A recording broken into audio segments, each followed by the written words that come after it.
diastol biasanya terjadi pada lansia, sedangkan hipertensi peningkatan tekanan diastol tanpa disertai dengan peningkatan tekanan sistol itu terjadi pada dewasa muda. Di sini ada dua tipe hipertensi.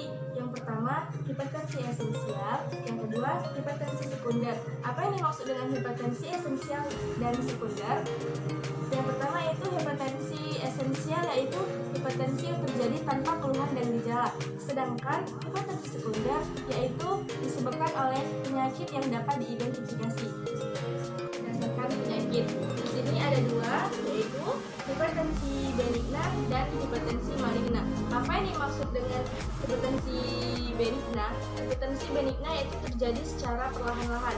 Sedangkan hipertensi maligna yaitu bila tekanan darah naik secara progresif dan terjadi komplikasi. Kita masuk ke patofisiologi hipertensi, yaitu tekanan darah arteri merupakan produk total resistensi perifer dan curah jantung. Penyebab yang meningkatkan curah jantung yaitu meningkatnya frekuensi jantung, volume sekuncup atau keduanya. Resistensi perifer meningkat karena faktor-faktor yang meningkatkan viskositas darah atau yang menurunkan ukuran luman pembuluh darah, khususnya pembuluh darah arterial.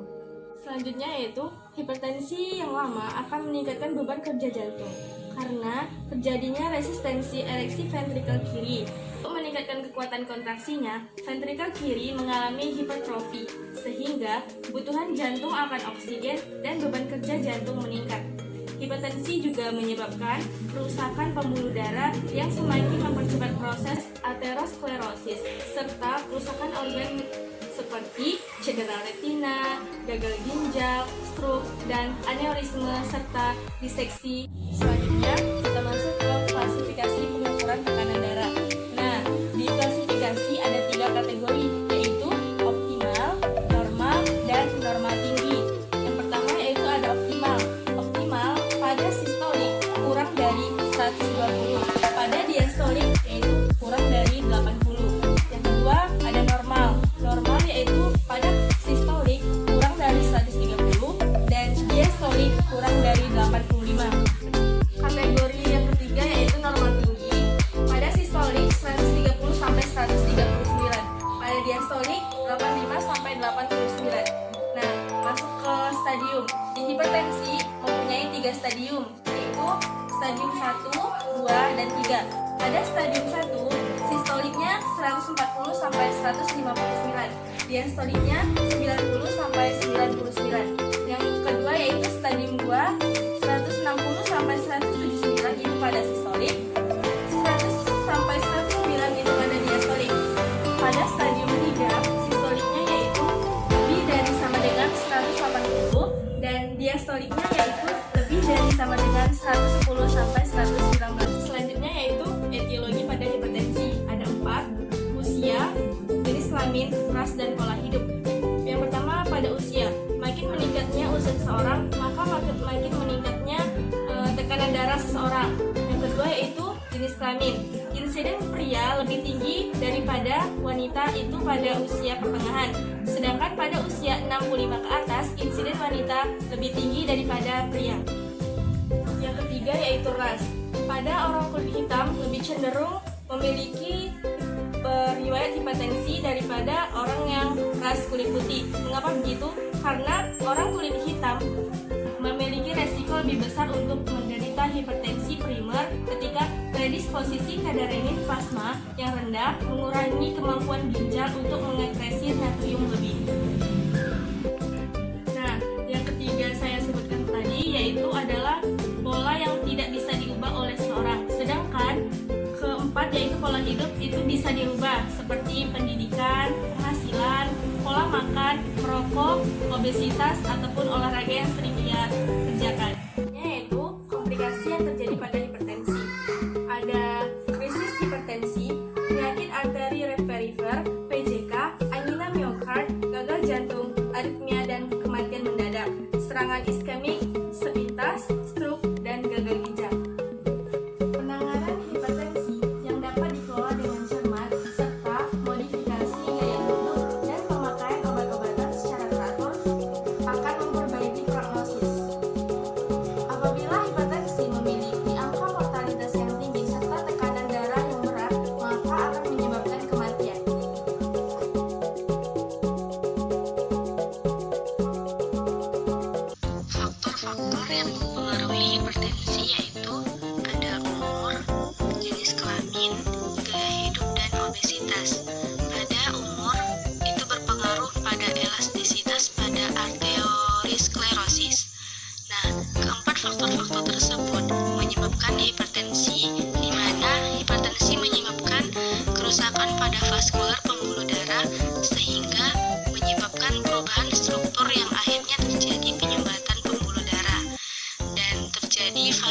vasokonstriksi yang menyebabkan gangguan sirkulasi. Karena sirkulasinya terganggu, maka akan mengakibatkan gangguan pada otak, ginjal, pembuluh darah, dan retina. Selanjutnya, pada otak, yaitu gangguan otak akan menyebabkan resistensi pembuluh darah otak, lalu menyebabkan suplai oksigen menurun. Saat oksigen menurun, maka akan menyebabkan sinkop. Nanti yang akan didapatkan yaitu gangguan perfusi jaringan. Gangguan sirkulasi yang kedua yaitu pada ginjal. Pada ginjal akan terjadi vasokonstruksi di pembuluh darah, maka akan menyebabkan menurunnya aliran darah ke ginjal, lalu akan menyebabkan pelepasan renin yang berkaitan dengan angiotensinogen. Pada vasokonstriksi akan dapat meningkatkan rangsang aldosteron yang nantinya akan menyebabkan retensi urin. Karena adanya retensi urin, maka akan munculnya edema. Yang ketiga yaitu gangguan sirkulasi pada pembuluh darah. Pembuluh darah dibagi menjadi dua, yaitu sistemik dan koroner. Pada koroner akan terjadi iskemi miokard. Iskemi miokard itu akan dapat diagnosa keperawatannya yaitu nyeri dada. Saat terjadi sistemik, nanti akan ada vasokonstriksi. Setelah itu, afterload-nya meningkat. Setelah afterload-nya meningkat, terdapatlah diagnosa keperawatannya yaitu penurunan curah jantung. Afterload meningkat juga akan menyebabkan fatigu. Fatigu itu nanti akan menimbulkan masalah keperawatan yaitu intoleransi aktivitas. Gangguan sirkulasi yang keempat yaitu retina. Retina terganggunya pada retina itu akan menyebabkan spasme arterioli.